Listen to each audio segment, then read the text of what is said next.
వారు విష్ణు ద్వేషి అయ్యుంటే శంకరాచార్యులు వారు స్తోత్రం చేస్తే శంకరాచార్యులు వారు అమ్మగారిని బట్టకెళ్ళడానికి శ్రీ మహావిష్ణువు విష్ణు పార్షదుల్ని పంపిస్తారా? శంకరులకు అటువంటి ద్వేషాలు తెలియవు. శంకరాచార్యుల వారి మీద అటువంటి ద్వేషాలు కానీ మనం చూపిస్తే పరమ పాతకులం అయిపోతాం. మహాపురుషుల విషయంలో వేలెత్తి చూపించకూడదు. మనకు ఆ శక్తి లేదు, మనకు ఆ అధికారము లేదు. కోరుండి ఈశ్వరుడిచ్చిన మనుష్య జన్మ నాశనం చేసుకుని పాపం మూట కట్టుకోవాలనుకుంటే చెయ్యాలంతే అలాంటి ప్రయత్నాలు. లేకపోతే శంకరాచార్యుల వారి మీద వేలెత్తి చూపించడానికి నీకున్న అధికారం ఏమిటి? శంకరాచార్యులు వారు చేసింది ఒకటి నువ్వు చెయ్యి. ఏది చెయ్యగలవని నువ్వు శంకరుల్ని విమర్శించగలవు?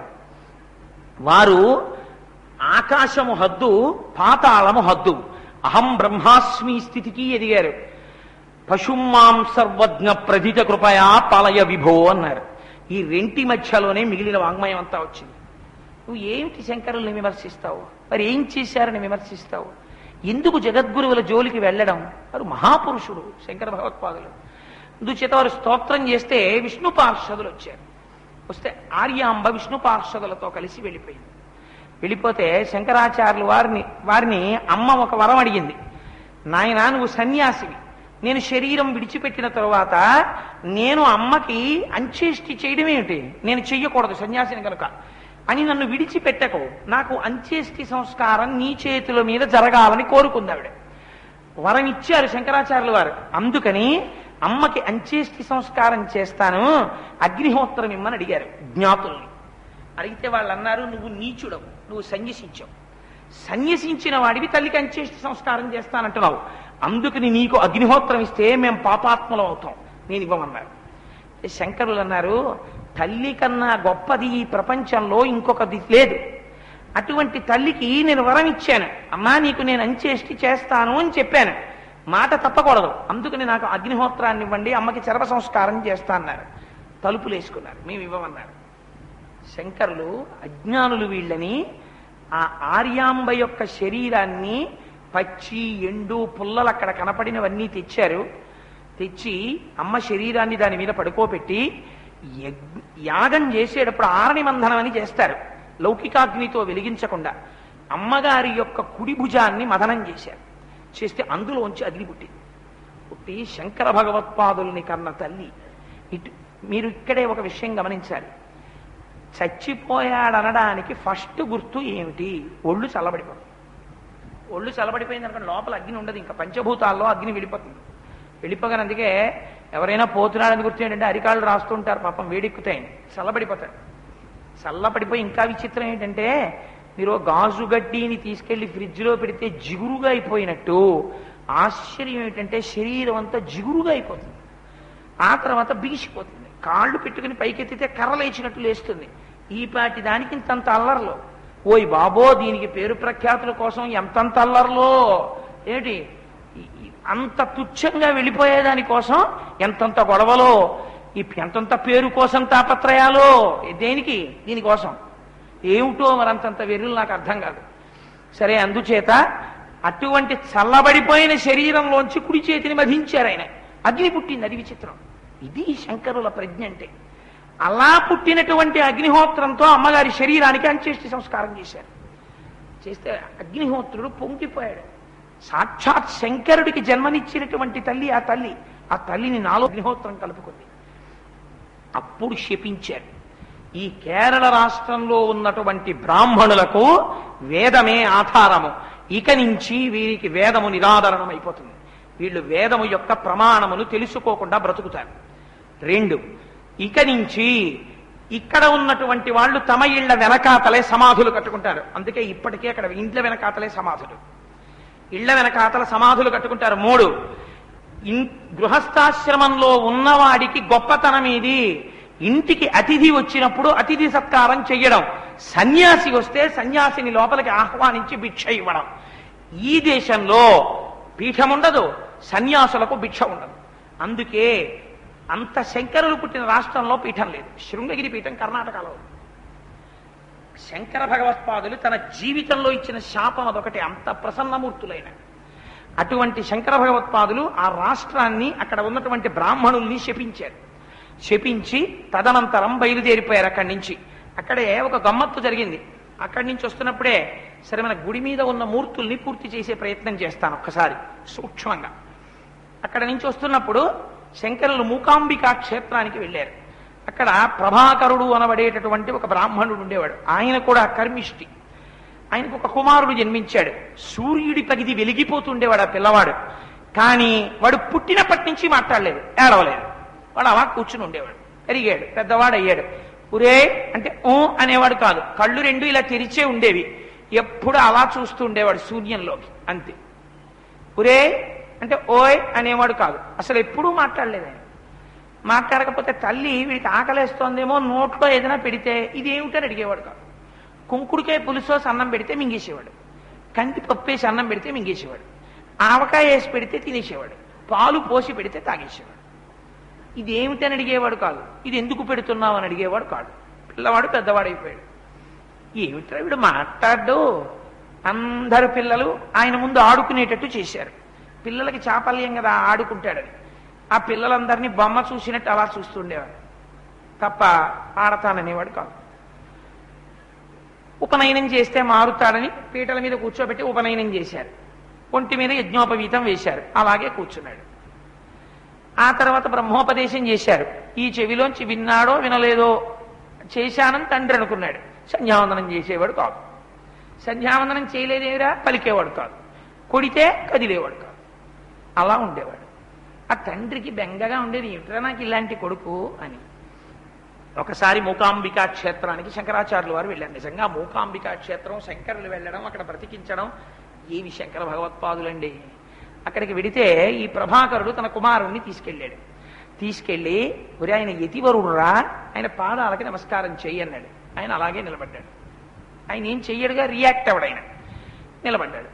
నిలబడితే ఈయనే ప్రణిపాతం చేసి, అయ్యా నా కర్మ, ఒక్కగానొక్క కుమారుడు ఇలా చూస్తూ ఉంటాడు, పుట్టినప్పటి నుంచి ఇంతే, పిడితే తింటాడు, పెట్టకపోతే తినడు, మరి ఏమిటో తెలియదు, ఇలా ఉన్నాడు ఈ పిల్లాడు, అసలు వీడు ఎందుకు ఇలా ఉన్నాడని అడిగారు.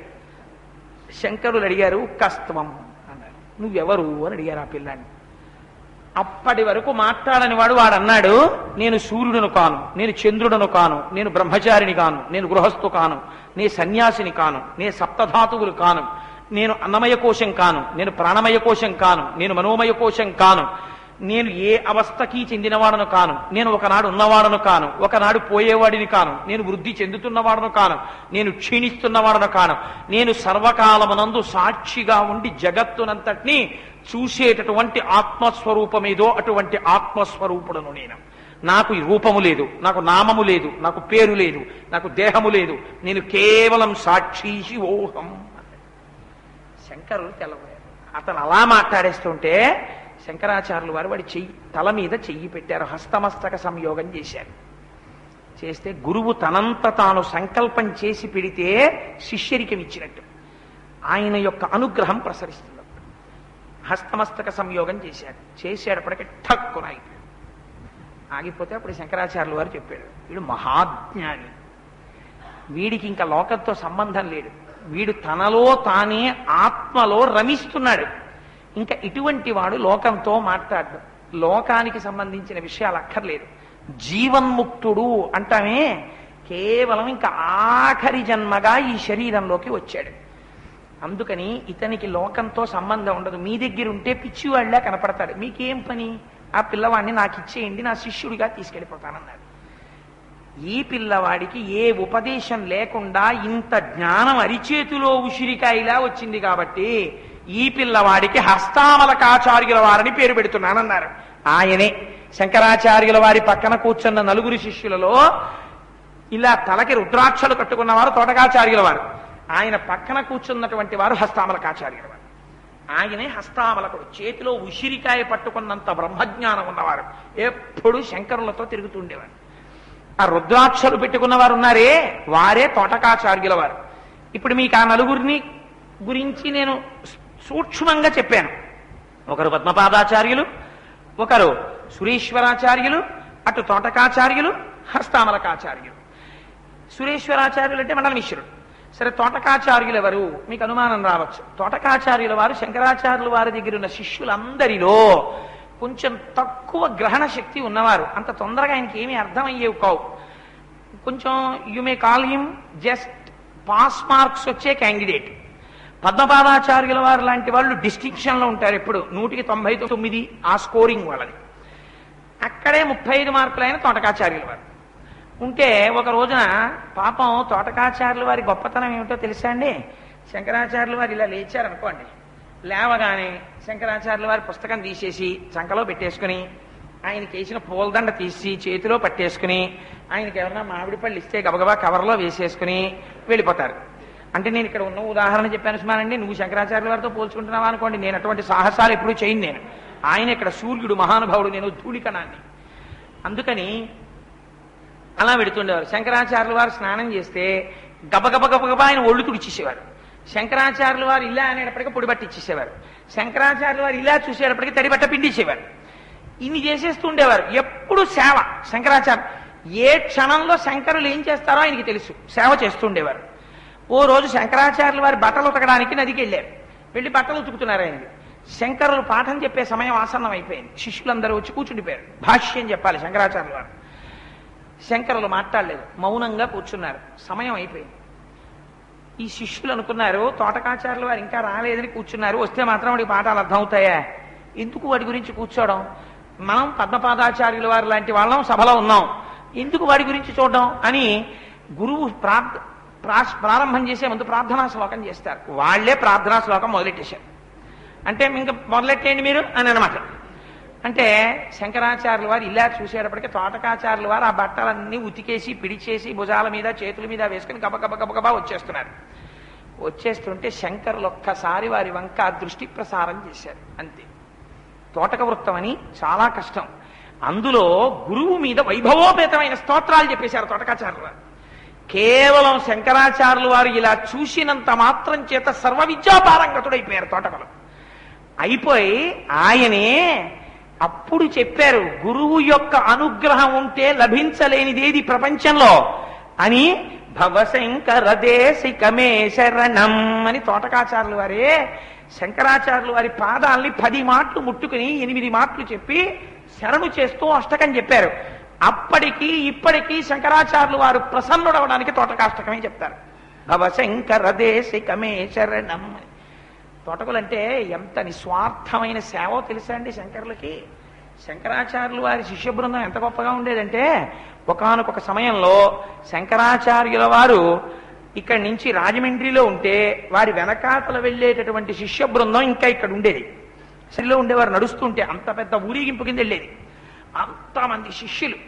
అందులో శంకరాచార్యులు వారిని చంపాలని ప్రయత్నం చేసిన శిష్యుడు ఒకడు ఉన్నాడు. అదేంటంటే అలా కూడా ఉంటారా అని మీకు అనుమానం రావచ్చు. ఈర్ష్యాద్వేషాలు పెరిగిపోతే వాటికి అంతూ జరిగి ఎక్కడ ఉంటుంది. అందుకని ఆయన అభినవగుప్తుడు అని శాక్తేయుడు. ఆయన ఏం చేశాడంటే, ఈయన కేవలాద్వైత ప్రచారం చేస్తున్నారు, దీనివల్ల మిగిలిన వాదనలన్నీ పక్కకి వెళ్ళిపోతున్నాయి, శంకరుల యొక్క వైభవం ముందు ఎవరు తట్టుకోలేకపోతున్నారు, ఈయన్ని చంపేయాలనుకున్నాడు. ఆభిచారిక ప్రయోగం చేశాడు. ఆభిచారిక ప్రయోగం చేయడం వల్ల శంకరాచార్యుల వారికి భంగధర వ్యాధి వచ్చేసింది. భంగధర వ్యాధి అంటే నేను కొంచెం మీకు తేలిగ్గా అర్థం అవ్వాలి అంటే పైల్స్ అంటే మీకు అర్థం అవుతుందేమో. అలా పోలిస్తే ఇలా కూర్చున్నాడు అనుకోండి, భంగధర వ్యాధి చేత ఏమవుతుందంటే ఆసనంలో పెద్ద పుండు వస్తుంది. ఆ పుండు వెంటనే నొక్కుని అందులోంచి రక్తం కారిపోతుంది. అలా కూర్చోలేరు. ఒక 10 నిమిషాలు కూర్చోవడమే చాలా కష్టం, పోటు.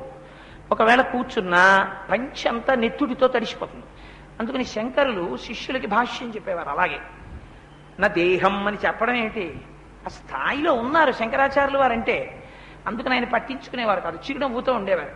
కానీ రక్తంతో తడిసిపోయి వస్త్రం పుల్లటి కంపు వచ్చేది. అందుకని అరగంటకు ఒకసారి లేచి ఆ వస్త్రం వదిలిపెట్టేవారు. వదిలిపెడితే పాపం తోటకాచార్యుల వారు గబగబా వచ్చి ఆ వస్త్రాలు తీసుకుని నదిలో ఉతికి మళ్ళీ పట్టుకొచ్చి ఆరేస్తుండేవారు. ఎంత సేవ చేశారో.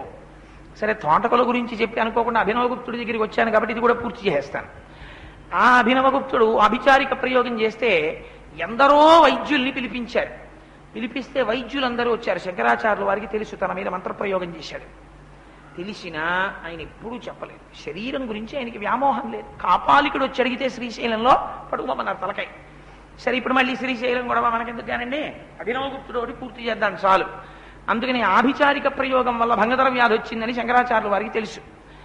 వైద్యులు వచ్చారు దేశం నలుమూలల నుంచి, ఔషధులు ఇచ్చారు. తగ్గలేదు, రక్తం అలా కారిపోతూనే ఉంది. అలా పోతే ఏమవుతుంది, మృత్యువుకి ఆసన్నమైపోతుంది. అభినవగుప్తుడు సంతోషిస్తున్నాడు, ఇంకా శంకరుల శరీరం పడిపోతుంది. ఈ సమయంలో శంకరాచార్యుల వారి యొక్క ఆయన ఆ బాధ గురించి పక్కన పెట్టేసి నిర్వికల్ప సమాధిలోకి వెళ్ళి పార్వతీ పరమేశ్వరుల యొక్క పాదారవింద సేవనం చేసుకుంటూ సమాధి స్థితిలో శంకరుణ్ణి ధ్యానం చేస్తూ ఉండిపోయేవారు. అలాగే కూర్చుని ఉండిపోతే అలా నెత్తురు కారిపోతుంది. రమణ మహర్షికి అలా అయింది సర్కోమా వ్యాధికి. అద్వైతంలో రమించడం అంటే, ఆ స్థాయిలో నిలబడ్డం అంటే మాటలా అండి? That cannot be imitated. ఏదో పులిని చూసి నక్క వాత పెట్టుకున్నట్టు ఉంటుంది. శంకరాచార్యుల వారి స్థాయి అంటే మాటలా? మహానుభావుడైన శంకరుడు సంతోషించి, ఇంత మహాభక్తుడు భంగధర వ్యాధున్నవాడు ఇలా కూర్చోలేడు. శంకరులు అలా గంటలు గంటలు కూర్చుని ధ్యానం చేస్తున్నారు. శంకరుల్ని రక్షించమని అశ్వినీ దేవతల్ని పంపించారు. అశ్వినీ దేవతలు ఔషధులు పట్టుకొచ్చి వాళ్ళు చూసి అన్నారు, ఇది శరీరానికి వచ్చిన వ్యాధి కాదు, ఎవరో మంత్రప్రయోగం చేస్తే భంగధర వ్యాధి పుట్టింది, అందుకని ఇది మందులకి లొంగదని వెళ్ళిపోయారు. వెళ్ళిపోతే పద్మపాదాచార్యుల వారు చూశారు, ఎవడురా నా గురువు మీద మంత్రప్రయోగం చేసిన వాడు, ఆభిచారిక ప్రయోగం చేసిన వాడని పద్మపాదాచార్యుల వారికి నరసింహ మంత్రోపాసనం తెలుసు. వెంటనే పద్మపాదుల వారు నరసింహ మంత్రోపాసనం చేశారు. చేసేటప్పటికి అభినవగుప్తుడి మీదకి నరసింహస్వామి వెళ్ళి పడ్డారు. పడేటప్పటికి వాడు తట్టుకోలేక భంగధర వ్యాధి శంకరాచార్యుల వారికి తగ్గిపోవడం మొదలెట్టింది, అభినవగుప్తుడికి వెళ్ళిపోవడం మొదలెట్టింది, వ్యతిరిక్తమైపోయింది. కొన్నాళ్ళకి అభినవగుప్తుడు మరణించాడు, శంకరాచార్యుల వారు స్వస్థులయ్యారు. అలా శంకరుల్ని పద్మపాదులు దక్కించుకున్నారు. మా గురువు గారు వెళ్ళిపోతే మాకు మళ్ళీ ఎవరు ఇలా చెప్పేవాళ్ళు, మాకెవరు చెప్తారు పాఠాలు అని. అందుకే గురువు తన శరీరంలో ఉండాలని కోరుకోడు, నిరపేక్షగా ఉంటాడు, నిస్వార్థంగా ఉంటాడు. గురువుకి స్వార్థం ఉండకూడదు. గురువుకి స్వార్థం ఉంటే అగ్నిహోత్రానికి చెదలు పుట్టడం లాంటిది అది. దీని గురువు అలాంటివి ఎందుకు కోరుకుంటాడు? ఆయన త్యాగేనైకే అమృతత్వ మానసు, సమస్త కాలముల యందు త్యాగమూర్తి అయి నిలబడాలి గురువు, అమృతప్రాయుడై ఉండాలి. అటువంటి వాడు వెళ్ళిపోతే మళ్ళీ మాకు అలా చెప్పేవాళ్ళు ఎక్కడ దొరుకుతారు? అందుకని ఆ గురువు శరీరంలో ఉండాలని శిష్యుడు కోరుకుంటాడు. ఆ శరీరానికి ఏదైనా ప్రమాదం వస్తే అందులోంచి వెళ్ళిపోతాడేమో గురువని, అందులో నిలబెట్టుకోవడానికి శిష్యులు చూసుకుంటారు. అందుకని పద్మపాదాచార్యుల వారు శంకరాచార్యుల వారిని నిలబెట్టుకున్నారు. నిలబెట్టుకుంటే శంకరాచార్యుల వారికి స్వస్థత కలిగింది. అంతేకాని ఆ రోగం తగ్గించుకుందాం, నేను బాగా ఉండిపోదామని శంకరాచార్యుల వారు ఎప్పుడూ ప్రయత్నం చేయలేరు. అసలు తాను ఆత్మస్థితిగతుడై ఉండిపోయారు. అటువంటి మహానుభావుడు శంకరుడంటే. అటువంటి శంకరులకి, అటువంటి జగద్గురువులకి ప్రస్థానత్రయానికి భాష్యాలు ఇచ్చారు. భగవద్గీత, బ్రహ్మసూత్రములు, ఉపనిషత్తులు, ఇవి ప్రస్థానత్రయం అంటారు. ఆ మూడింటికి భాష్యములు ఇచ్చారు. శివానంద లహరి, సౌందర్య లహరి వంటి స్తోత్రములు ఇచ్చారు. ఎందరో దేవతల మీద స్తోత్రాలు రాశారు. అన్ని స్థాయిలలో ఉన్న వారికి కావలసిన సమస్త వాంగ్మయాన్ని శంకరులు 32 సంవత్సరములలో అందించేశారు. దేశము 4 చెరగుల పాదచారి అయి పర్యటించారు. 4 పీఠములు పెట్టారు. అందరూ శిష్యుల్ని పైకి తీసుకొచ్చారు. అటువంటి జగద్గురువులకి వైశాఖ శుక్ల పంచమి నాడు ప్రతిష్ఠ జరుగుతుంటే నేను వచ్చి నిలబడను అని మనసున్న మనిషి ఎవడైనా అనగలడా? నేను శంకరుల పల్లకి ఒక్కసారి మొయ్యనండి అని ఎవడైనా అనగలడా? ఇన్నాళ్లకి కాకినాడ పట్టణానికి అదృష్టం వచ్చింది. వైశాఖ శుక్ల పంచమి నాడు శంకరాచార్యుల వారి పల్లకి ప్రతి వాడు పట్టుకోవచ్చు, ఏమీ అభ్యంతరాలు లేవు. తెల్లటి పంచె కట్టుకుంటే చాలు, చొక్కా వేసుకున్నా అభ్యంతరం పెట్టదలుచుకోలేదు. ఉత్తరీయం మాత్రం వేసుకోవాలి, గృహస్థు కాబట్టి. తెల్లటి పంచె కట్టుకుని చొక్కా వేసుకుని ఉత్తరీయం వేసుకుంటే ఏ మగవాడైనా సరే బొట్టు పెట్టుకుని వస్తే శంకరుల యొక్క పల్లకీని పట్టుకుని తన భుజం మీద పెట్టుకుని నడవచ్చు. అందరూ 4 అడుగులైనా సరే శంకరాచార్యుల వారిని మనం వహిద్దాం. మన పాపములు పరిహరింపబడిపోతాయి. శంకరుల యొక్క కృప మనకి కలుగుతుంది. అమ్మ పొంగిపోతుంది శంకరులకు చేసిన సేవకి. అందుచేత 13వ తారీఖున అంత గొప్ప ఉత్సవం. 12వ తారీఖు సాయంకాలం నుంచే అధివాసాలు ప్రారంభమవుతాయి. అందుకని 12వ తారీఖు సాయంకాలం అధివాసాల దగ్గర నుంచి అందరూ రావచ్చు. శంకరాచార్యుల వారి యొక్క అధివాసములు జరుగుతుండగా, అయ్యా మేము కొన్ని పుష్పాలు తీసుకొచ్చి ఇస్తామండి, అధివాసంలో వాడండి అంటే, ఏంటి పాపం ఎవరిని మనం అభ్యంతరం పెట్టకూడదని వాళ్ళు ఒక నిర్ణయం తీసుకున్నారు. మీరు పాలు కాని ధాన్యము కాని పువ్వులు కాని అధివాసములలో పనికొచ్చే ఏ పదార్థములనైనా సరే మీరు తీసుకొచ్చి ఇస్తే అంగీకరిస్తారు. గమ్మత్ ఏమిటో తెలుసా అండి, అన్నీ నేనే చేస్తానన్నారు రెడ్డి గారి ముందు. అంటే నా దగ్గరికి చాలా మంది వచ్చారు, ఏమండి మేము కూడా ఏదో చేద్దాం అనుకుంటున్నాం. ఏమండి ఆయన ఒక్కరే చేస్తానన్నారు, మళ్ళీ అన్ని విషయాల్లోనూ వేలు పెట్టడం అన్నది నాకు అంత ఇష్టం లేని వ్యవహారం. నేను అలా అక్కర్లేని ప్రతి విషయాల్లో వేళ్లు పెట్టడం అన్నది నేను ఎప్పుడూ చెయ్యలేదు, అందుకని నేను ఇంకా జోక్యం చేసుకోనన్నాను. కానీ ఇద్దరు పేరు నాకు బాగా తెలుసు. ఆ పాపగారని ఆవిడ, వేరొకరు మా ఇళ్ల దగ్గరే ఉంటారు, జన్మభూమి పార్క్స్, అందులో ఆ తల్లి పేరు నాకు జ్ఞాపకం లేదు. వాళ్ళిద్దరూ మాత్రం పెద్దవారు, నాకు మాతృస్వరూపం లాంటి వాళ్ళు, అమ్మ లాంటి వాళ్ళిద్దరూ వచ్చి చాలా విశేషమైన ప్రార్థన చేశారు. అలా కాదండి, శంకరులకి కనీసం మాద్రవ్యంతో ఏదో ఒక్క వస్తువు కొనాలని కోరికగా ఉంది, అందుకని కోటేశ్వరారు మీరు ఏదైనా కొనండి అని చెప్పి పాపం వాళ్ళు కొంత ద్రవ్యం ఇచ్చారు. ఇస్తే వాళ్ళిద్దరి దగ్గర మాత్రం రెడ్డి గారికి ఫోన్ చేశాను, రెడ్డి గారు మరి అంతలా పాపం అడుగుతున్నారండి, ఏం చేయనని. అంటే మంచి హృదయం అంటే చెప్తున్నాను. ఆయన అన్నారు, అంతలా వాళ్ళు ప్రార్థన చేస్తే కోటేశ్వరారు వద్దనకండి, వాళ్ళు ఎంత ఆర్తిగా అడిగారో, మీకు ఏవి సమంజసం అనిపిస్తే అవి మీరు కొనియండి, ఆ డబ్బు నాకు వద్దు కోటేశ్వరారు, నాకు మాత్రం ఇవ్వకండి అన్నాడు.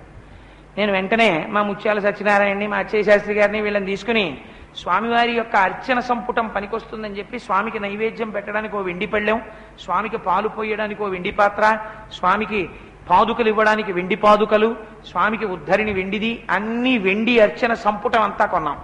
కొన్న తర్వాత మళ్ళీ జయగంట అవి నేనే తెప్పిస్తానని రాజమండ్రి నుంచి రెడ్డి గారు తెప్పించారు. తెప్పించి అన్నీ నేను చేస్తాను అనడం స్వార్థం, అందరినీ పాలు పంచుకోమండం త్యాగం. అందుకని అధివాసములకు ఎవరైనా పువ్వులు కాని పాలు కాని ఏమైనా తెస్తే మనం అడ్డు చెప్పద్దు, తెచ్చుకోమనండి భక్తుల్ని, హాయిగా అధివాసాల్లో వాడదాం అన్నారు. అందుకని అందులో మీరు ఎవరైనా పాల్గొనాలి అనుకుంటే నిర్బంధం ఏం లేదు, మీరు హాయిగా వచ్చి చూడొచ్చు చాలు. లేదండి ఏదో 2 పువ్వులు తెస్తాం, ఓకే తీసుకురండి, కొద్దిగా పాలు తెస్తాం, ఓకే తీసుకురండి, గుప్పెడు ధాన్యం తీసుకురండి, సమస్య లేదు. మేమేమీ తేవండి, వచ్చి చూస్తాం, మీకు మా నమస్కారం, సంతోషంగా వచ్చి చూడండి చాలు. శంకరుల పట్ల మన యొక్క భక్తి భావాన్ని ప్రకటిస్తే చాలు, ఇంకేమీ అక్కర్లేదు. అందుచేత 12వ తారీఖు సాయంకాలం నుంచి అధివాసములు ప్రారంభమవుతాయి. నేను కొంచెం తప్పనిసరి పరిస్థితులలో వరంగల్ వెళ్ళవలసినటువంటి కారణముల చేత రేపు ఎల్లుండి నేను ప్రవచనము చెప్పలేకపోతున్నందుకు క్షంతవ్యులను. అది చాలా తప్పనిసరి పరిస్థితి. కాకపోతే ఎంత కాకపోతే పైగా దీనికన్నా చాలా ముందర దీని ముహూర్తం తెలియనప్పుడు నేను ఇచ్చిన మాట అది. నేను వస్తాను అని చెప్తేనే వాళ్ళు ముహూర్తాలు పెట్టుకున్నారు, అందుచేత మాట తప్పకూడదు. అందుకని అక్కడికి నేను వెళ్ళవలసిన అవసరం ఉంది. కాబట్టి మళ్ళీ నేను కూడా 12వ తారీఖు ఉదయమే ఈ ఊళ్ళోకి వస్తాను. చేత మనం బహుశా అంటే మీరు దేవాలయానికి వచ్చి కనకధారా స్తోత్రం ఇక్కడ కూర్చుని చదువుకోవడానికి కోటేశ్వరరావు ఉండాలన్న నియమం ఎక్కడుంది? మీరు చదువుకోవచ్చు, మీరు దర్శనం చేసుకోవచ్చు, దానికి అభ్యంతరం నేనుంటేనే చెయ్యాలా? అక్కర్లేదు. అంచేత వేదిక మీద కార్యక్రమం బహుశా 12 సాయంకాలమే నేను అనుకుంటున్నాను. ఏమండి గోపాలకృష్ణ గారే?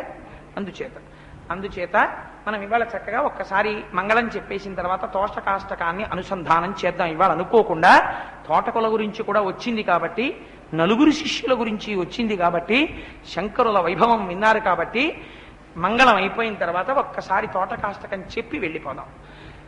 మంగళాశాసనపరైర్మదాచార్య పురోగమైః సర్వైశ్చ పూర్వైరాచార్యైః సత్కృతాయాస్తు మంగళం. మంగళం కోసలేంద్రాయ మహనీయ గుణాత్మనే చక్రవర్తితనూజాయ సర్వభౌమాయ మంగళం. ఉమాకాంతాయ కాంతాయ కామితార్థప్రదాయినే శ్రీగిరీశాయ దేవాయ మలినాథాయ మంగళం. కరచరణ కృతం వా కర్మ వాక్కాయజం వా శ్రవణనైనజం వా మానసం వాపరాధం విహితం వా సర్వమేత్తక్షమస్వ. శివ శివ కరుణాబ్ధే శ్రీ మహాదేవ శంభో. సర్వం శ్రీ ఉమామహేశ్వర పరబ్రహ్మార్పణమస్తు. స్వస్తి.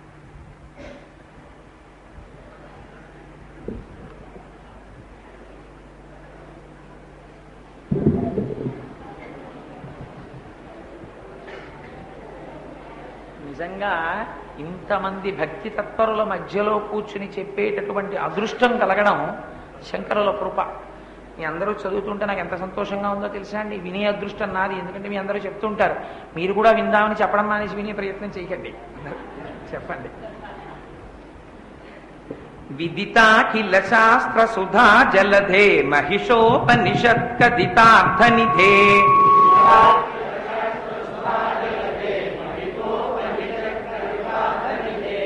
హృదయే కలయే విమలం చరణం భవశంకర దేశికమే శరణం.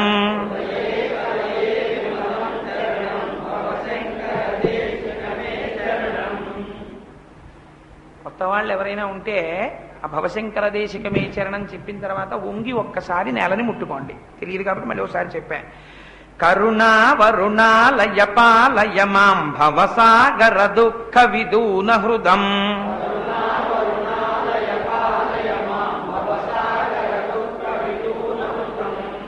రచయాఖిల దర్శన తత్వవిదం భవశంకర దేశికమే శరణం.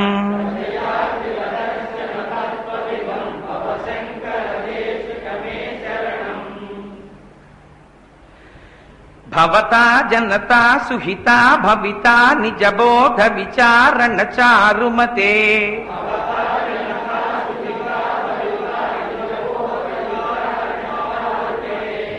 కలయేశ్వర జీవ వివేక విదం భవశంకర దేశికమే శరణం.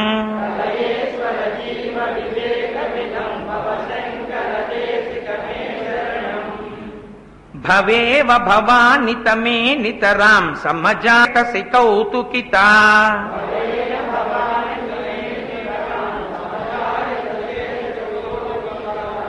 మమ వారయ మోహ మహాజలదిం భవశంకర దేశికమే శరణం.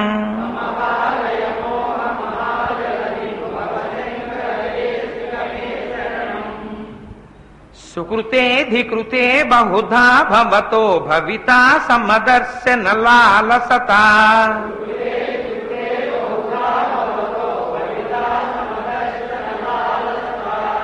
అతిదీనమిమం పరిపాలయ మాం భవశంకర దేశికమే శరణం.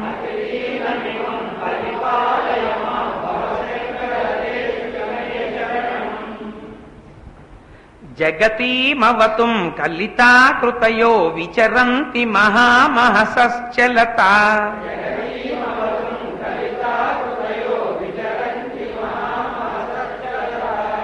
అహిమాంసురివాత్ర విభాసి గురో భవశంకర దేశికమే శరణం.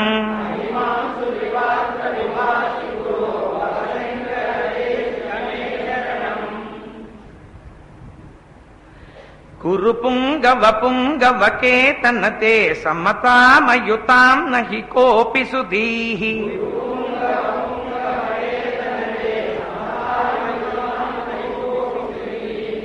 శరణాగత వత్సల తత్వనిధే భవశంకర దేశికమే శరణం.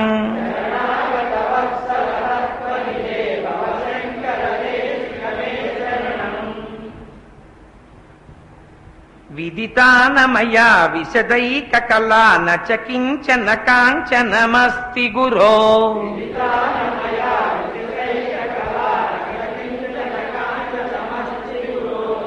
ధృతమేవ విదేహి కృపాం సహజాం భవశంకర దేశికమే శరణం.